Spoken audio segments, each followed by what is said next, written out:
Welcome back to our channel where we share updates and untold stories about Catherine, Princess of Wales and her royal family. Today we bring you some news, Prince William Fury, after the leaks, from Camilla's son, about his mother's plan.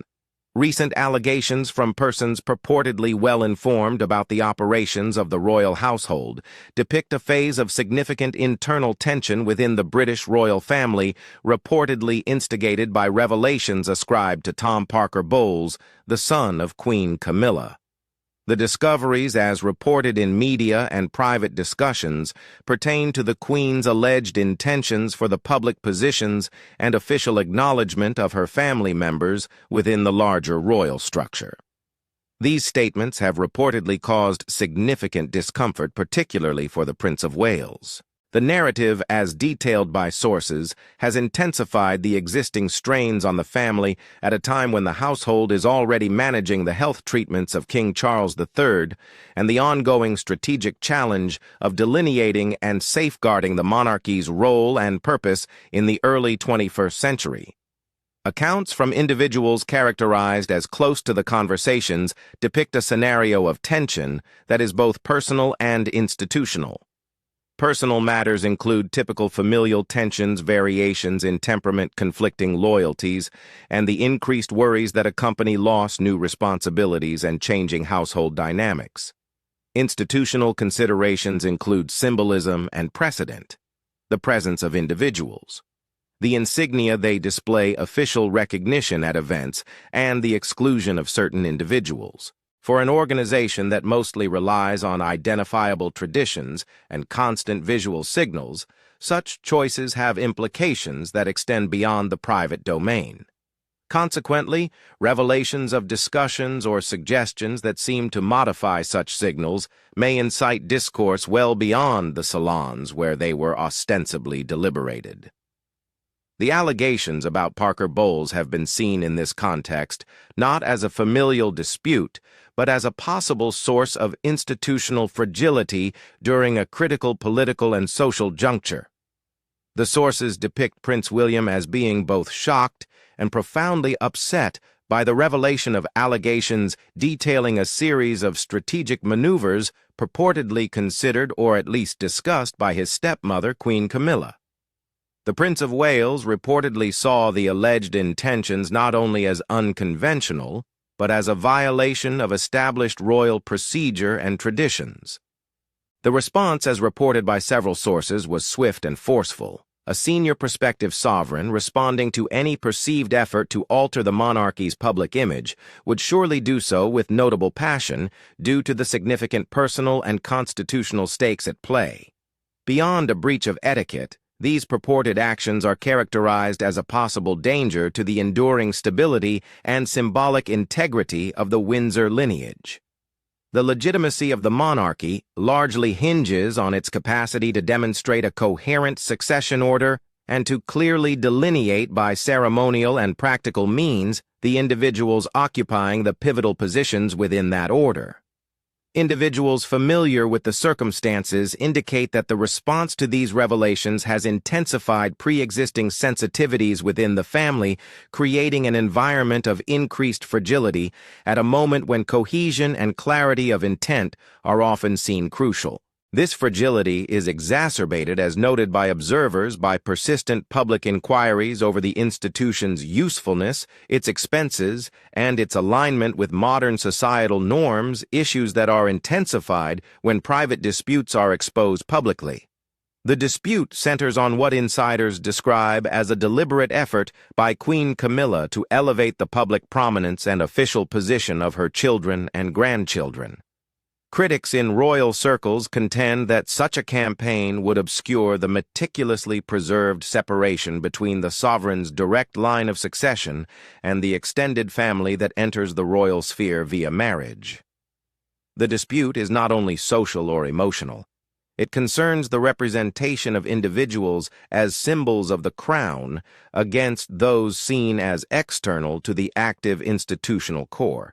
They assert that the monarchy functions not just as a group of people connected by fondness or affinity, but as an institution founded on a distinctly identifiable lineage and a framework of constitutional expectations. Individuals who see the crown mostly via an institutional perspective may regard any action or proposal that seems to alter the visible enfranchisement inside the royal sphere as potentially destabilizing. This concern is especially pronounced for individuals apprehensive that gradual modifications in ceremonial practices, such as invitations to public walks, adjustments in seating arrangements at formal events, and the bestowal of insignia or titles, may cumulatively alter public perception in ways that surpass any overt constitutional amendments. The issue has been focused on a specific and significant event, the royal walkabout occurring on Christmas Day at Sandringham.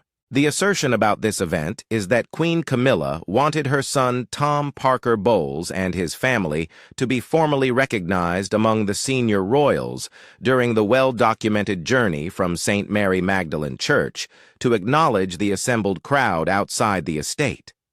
The yearly procession from the cathedral to greet well-wishers has become a defining feature of the royal Christmas calendar, providing a unique, somewhat casual opportunity for members of the royal family to interact directly with the people.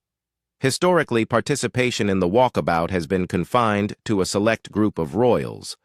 Although no explicit regulations dictate eligibility, an implicit hierarchy exists within the palace. Individuals in the direct line of succession and those fulfilling the daily responsibilities of the monarchy, often termed working royals, are generally the attendees of this public engagement. The optics of Sandringham are meticulously monitored. Camera placements and crowd anticipations are adjusted to capture a certain array of faces. Any departure from the conventional arrangement is not only a familial annotation, but a transmission signal. For royal observers and the general public, the inclusion of an individual outside the traditional circle in that procession may elicit inquiries. What is their purpose for being present? What does their presence signify about status and influence? Individuals acquainted with the internal deliberations report that the suggestion to include the Parker Bowles family at Sandringham encountered swift and resolute opposition from some senior members of the household. The Prince of Wales, the Princess Royal, and the Duke of Edinburgh were notably among those who expressed objections. A knowledgeable source said the proposal was exceptionally unconventional, especially considering the current situation. The royal family has for years maintained a significant separation between blood relatives in the line of succession and step relatives. This plan was perceived as an effort to deliberately obscure that distinction. The remark encapsulates the primary concern that allowing the consort's non-Windsor progeny to appear alongside the sovereign and heir during one of the most prominent ritualized events in the royal calendar would modify the visual and symbolic demarcations that assist the public in comprehending the identity of the monarchy and its exclusions. Among courtiers and bureaucrats, there exists a pragmatic assessment of these concerns. Royal engagements are orchestrated not just for the media, but to embody constitutional reality. The individuals accompanying one another during an investiture, those present on the state balcony at significant moments, and attendees of ceremonial ceremonies in a prominent role together illustrate the monarchy's framework to both the country and the global audience. The addition, whether intentional or not, of individuals outside the established home risks adding uncertainty into that framework. Critics contend that a solitary conspicuous deviation at Sandringham may establish a precedent that would be hard to retract. Once a wider circle is acknowledged in public view, there will be temptation to replicate and expand that inclusion to other ceremonial situations. Princess Anne, Prince Edward, and Prince William's resistance is reportedly based on a collective dedication to maintaining the fundamental traditions that support the institution. Princess Anne, esteemed by both the family and numerous observers as a committed traditionalist and one of the most diligent members of the royal household, is reported to have perceived the proposed alteration as a potentially perilous precedent. a gradual concession that could prove challenging to retract and might encourage additional departures from long-standing customs. Anne's esteemed reputation for diligence and meticulousness positions her as an inherent custodian of protocol, and her opposition is often seen as indicative of an institutional conservatism aimed at safeguarding the monarchy's continuance. Prince Edward, who has recently taken on a more significant public role with his wife Sophie, the Duchess of Edinburgh, is also said to be cautious of any actions that may be seen as undermining such traditions. Edward's management of royal responsibilities and his involvement in overseeing public engagements have made him aware of the operational consequences of changing the representation of the senior family members. The concerns associated with this group demonstrate a conservative perspective on the monarchy's need to convey continuity via visual symbols and designated roles. Prince William's priorities are characterized as multifaceted and intricate.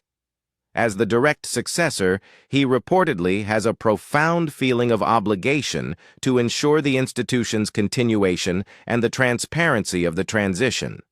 Insiders indicate that he perceives any dilution of the core group of working royals at such a big occasion as possibly detrimental to the public's understanding of the monarchy's structure. The walkabout serves the institution as more than a familial promenade. It is a meticulously orchestrated public performance that physically and narratively underscores the crown's continuity and hierarchical structure. Critics contend that incorporating the Queen's children and grandchildren who are not of the Windsor lineage may detract from the focus on those of paramount constitutional importance, primarily the Prince of Wales and his offspring, Prince George, Princess Charlotte, and Prince Louis, who embody the direct line of succession and, consequently, the monarchy's future. William's apprehensions, as expressed by his acquaintances, extend beyond superficial appearances. They pertain to the manner in which the public internalizes the significance of monarchy. If ceremonial occasions start to include an enlarged ensemble that includes relatives of a consort, the narrative that unifies the institution, its ancestry, continuity, and established order may become more difficult to maintain. For a prospective king who has dedicated a significant portion of his adult life to training for royal obligations, sustaining that story is important to ensuring legitimacy and public confidence. Should the public experience ambiguity over the representation of the monarchy or its spokesperson, the foundation of symbolic power may be compromised. The discomfort associated with Prince William reportedly transcends a single public engagement.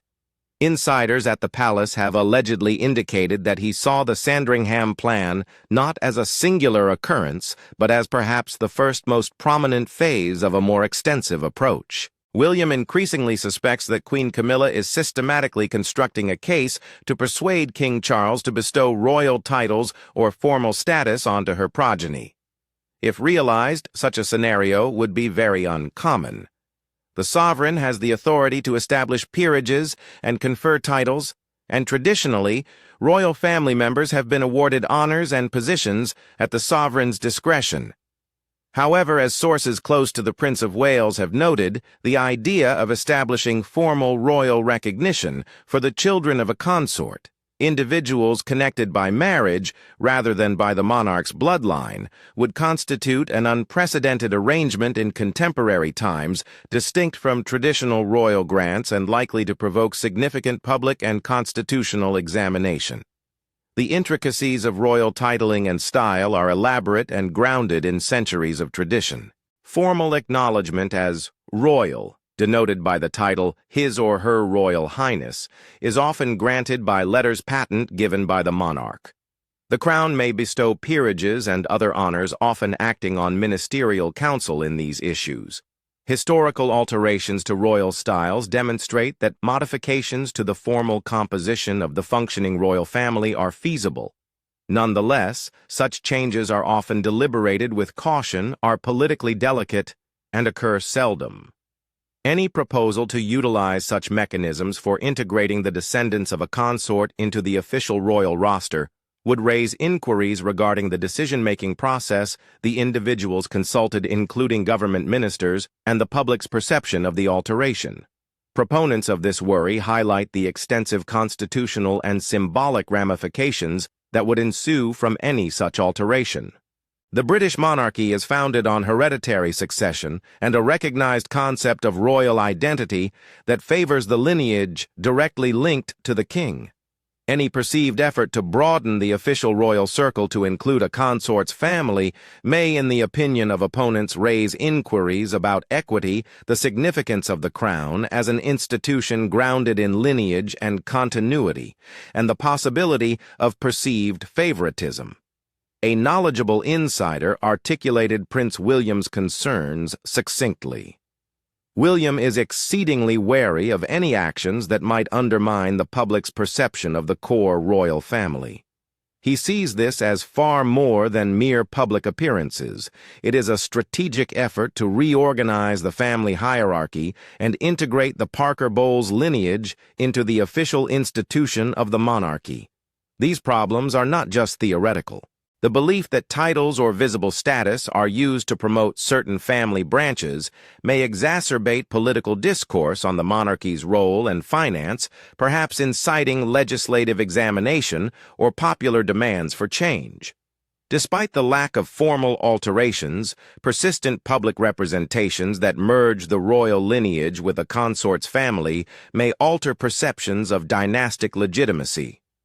Proponents of the crown as a national institution argue that its symbolic borders must be preserved to guarantee that the monarchy serves as a uniting rather than a dividing entity.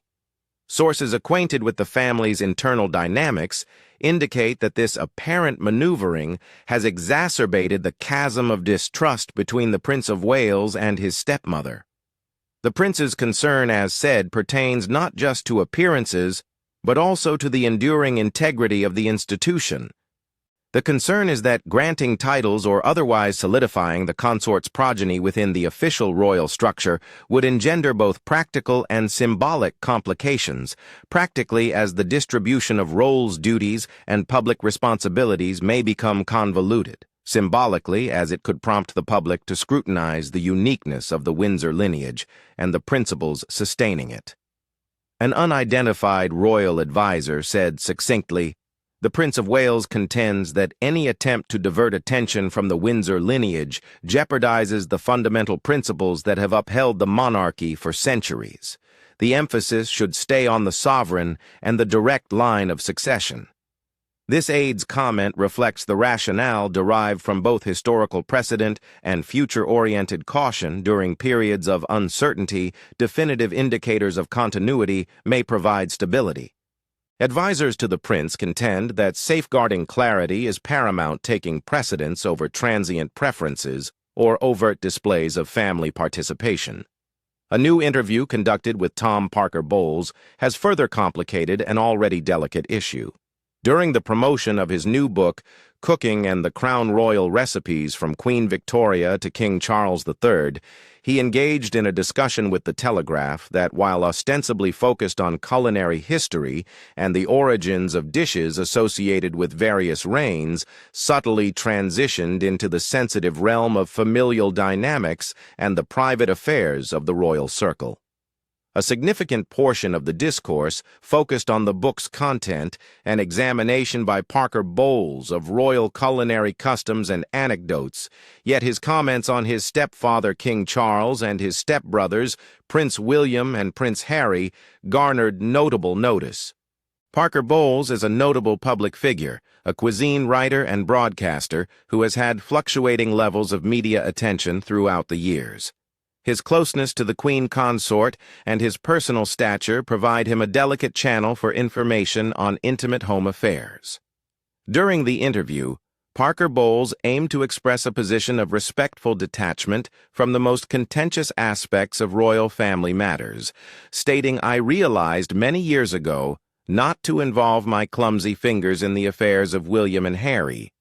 He also articulated empathy for the pressures faced by royal family members subjected to incessant public and media scrutiny. His acknowledgement that he and his family had accepted an invitation from King Charles and Queen Camilla to celebrate Christmas at Sandringham, rather than, as he had frequently done previously, spending the holiday separately with his own children, was emphasized by commentators as possibly supporting the Queen's alleged intentions. Observers saw the detail as more than a mere alteration of home arrangements. Within the broader storyline, it was seen by some as a preliminary move towards further public integration of Camilla's family. Presence in Sandringham, particularly during the post-church procession, has significant symbolic importance. The participation of the Parker Bowles family, whatever of its intended implication, was seen as significant by those already aware of the issue of public recognition. In systems that prioritize looks, even little alterations are often seen as intentional indicators. Critics of the proposed proposal said that an invitation to Sandringham should be interpreted accordingly. The context is crucial. The Sandringham Christmas gathering is in royal standards a significant family occasion. This event has garnered ceremonial importance and media interest over several years. Consequently, an invitation to participate in Sandringham's public engagements, especially the procession from the church, signifies more than just partaking in a lunch or a private ceremony. The presence of senior royals in that context has significant symbolism, and the interview's disclosure that the Parker Bowles family will attend Sandringham intensified sensitivities among those who safeguard established limits. According to many palace insiders, the interview was seen as an imprudent venture into issues better kept confidential. Within royal circles, a long-standing unwritten rule regulates the conduct of those associated with the family. Caution is esteemed, and public discourse of internal matters by non-active members of the royal household is discouraged. When an individual closely associated with the sovereign, such as Tom Parker Bowles, opts to publicly discuss the family's arrangements and affiliations, even in the context of book promotion, it jeopardizes the confidentiality of private discussions and converts internal disagreements into public disputes. Regardless of aim, the interview, as articulated by several courtiers, illuminated discussions that many felt ought to have stayed confidential. The contradiction between a private residence and a public institution consistently presents challenges for royal houses. Extended family members not residing in the working household may engage socially with the royals, but such interactions, when exposed to public scrutiny, might be subject to reinterpretation by pundits and the public. Advisors seeking to safeguard the monarch's reputation advocate for stringent message discipline and meticulous control over who publicly discusses internal matters specifically due to this danger. The most contentious assertion arising from the recent leaks is the allegation that Queen Camilla, during a private family gathering, purportedly expressed a vision of a future where her granddaughter could potentially marry Prince George II in line to the throne. The claimants have articulated it as a concept that would establish a more direct connection between the Parker Bowles lineage and the Windsor succession. The proposal, as reported by sources, elicited disbelief and outrage inside the home.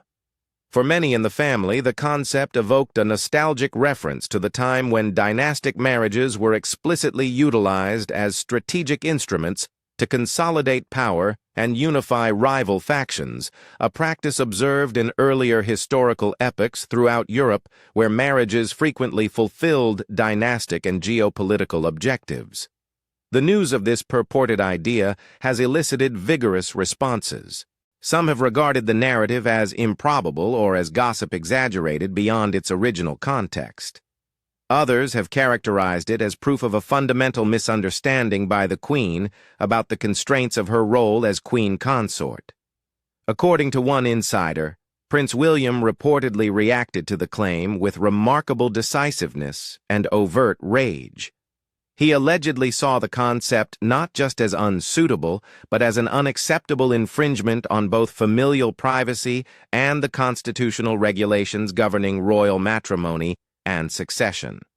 A source affiliated with the Wales family said, "For William, this transgresses a fundamental boundary. He saw it as a blatant violation of his family's privacy, and a very insulting endeavor to use the royal bloodline for personal gain. The notion of using his son, a prospective monarch, as a mere pawn in a dynastic scheme is repugnant to him. This response underscores the protective instinct shown by the Prince and Princess of Wales about their offspring. The couple has endeavored both publicly and privately to ensure that Prince George, Princess Charlotte, and Prince Louis have a childhood that is as ordinary and protected as feasible from the intense scrutiny of royal obligations. The notion that any family member would consider or promote the planning of a marriage future for Prince George is seen as a blatant contradiction of their efforts and a breach of the privacy and autonomy they want to uphold. Sources have indicated that Prince William saw the purported suggestion not as a mere comment, but as indicative of a broader behavioral pattern by the Queen intended to establish her family's position inside the institutional framework of the monarchy. William considers this not merely inappropriate, but a substantial threat to the institution's stability, one insider reportedly said.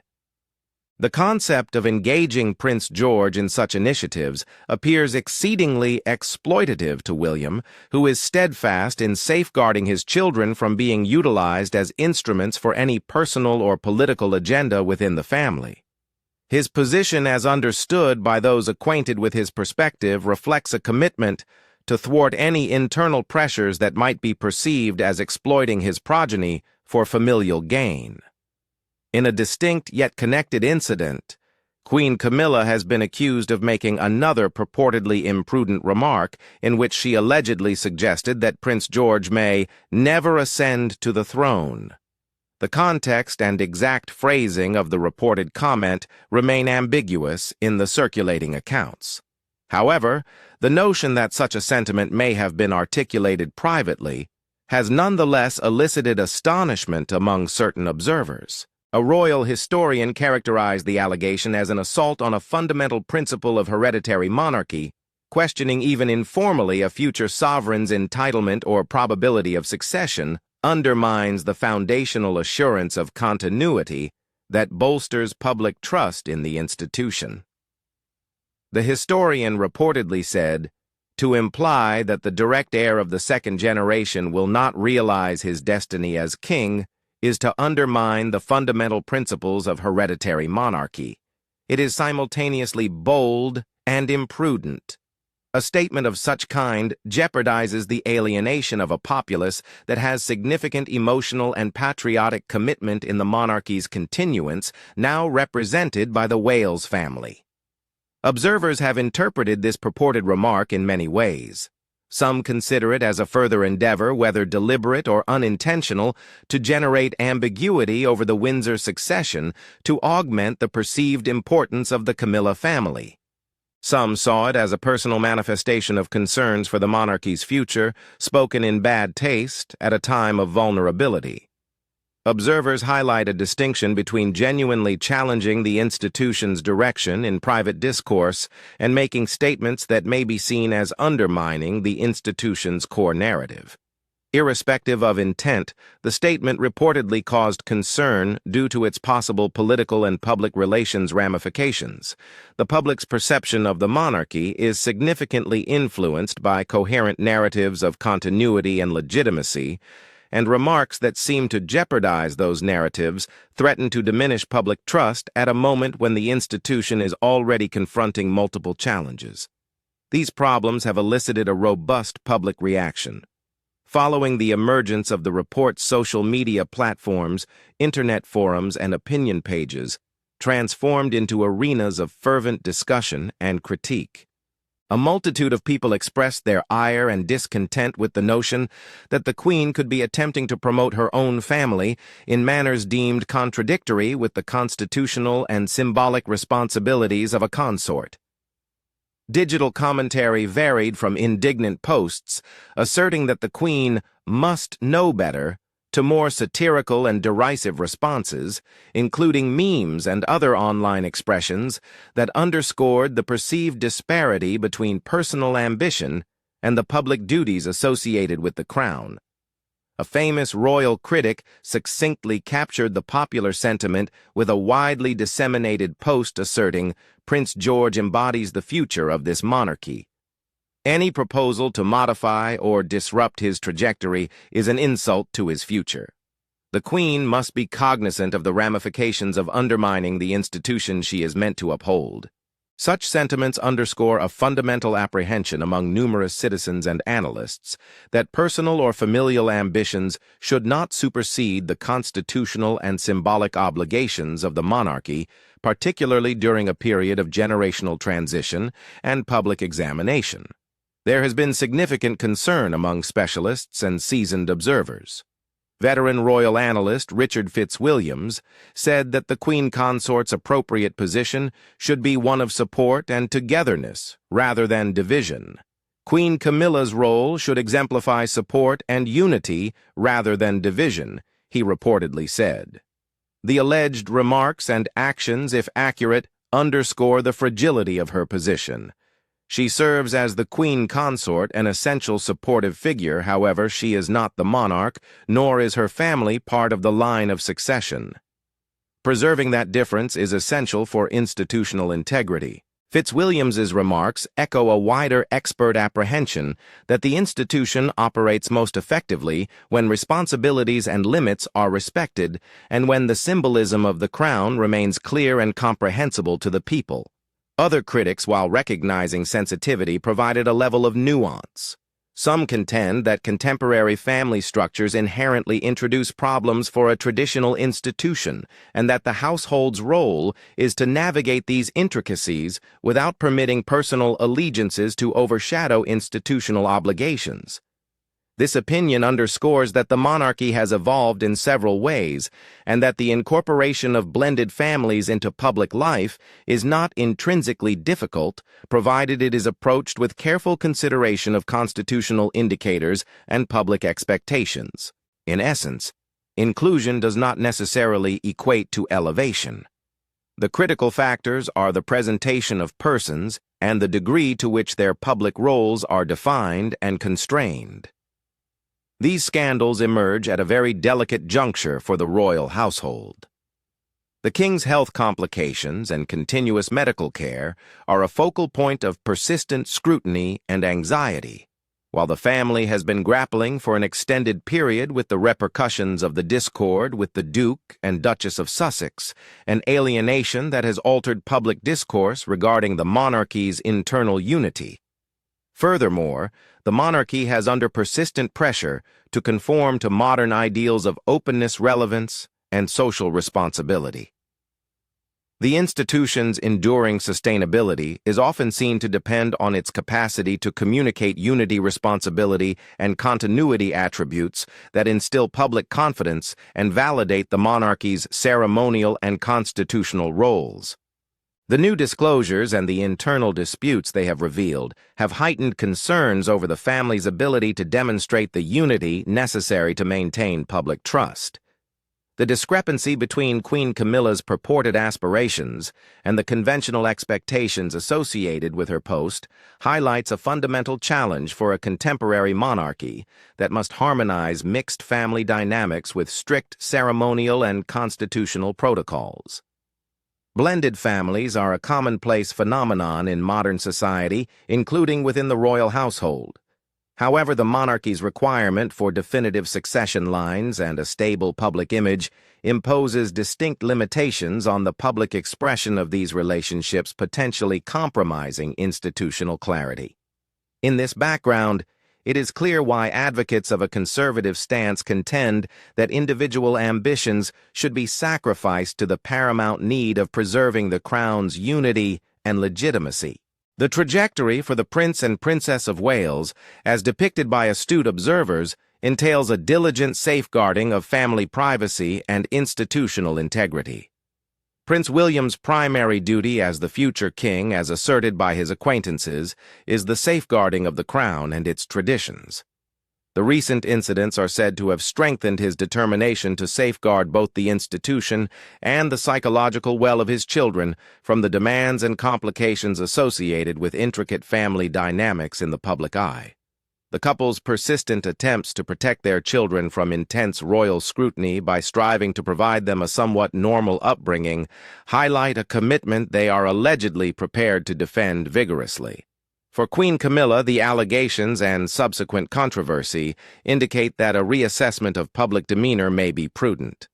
Insiders and observers have advocated for a fresh exercise in restraint, reminding the Queen Consort that the symbolic significance of her words and acts has particular repercussions in public opinion and constitutional perception. By adopting and publicly exemplifying a role that emphasizes support for the king and the preservation of institutional traditions over her family's advancement, the Queen could potentially alleviate tensions and cultivate a sense of continuity and collective purpose, advantageous for the monarchy's long-term viability. Observers assert that this recalibration would not include personal renunciations of familial devotion, but rather an increased awareness of how private preferences manifest within a public institution. Recommended practical measures in discussion, including stricter regulation of messengers and spokesmen, better definition of public responsibilities for non-working royal family, and a reaffirmation of established rules for ceremonial appearances. Proponents contend that such regulations would enable family members to preserve private ties while safeguarding the public integrity of the crown. In summary, the revelations associated with Tom Parker Bowles have, as reported, initiated a series of responses and counter-responses that have shown enduring weaknesses within the royal family's framework. The accuracy of the allegations, whether entirely factual or partially exaggerated by gossip and media sensationalism, has nonetheless resulted in tangible consequences. They have incited resentment, entrenched positions, and stimulated public discourse regarding the permissible extent of influence that a consort and her family should wield within the sphere of the crown. As the monarchy's capacity for adaptation is being challenged, the need for defined responsibilities, judicious conduct, and a dedication to unity is particularly urgent. The family's response in the next months will reflect its ability to balance personal ties with public obligations.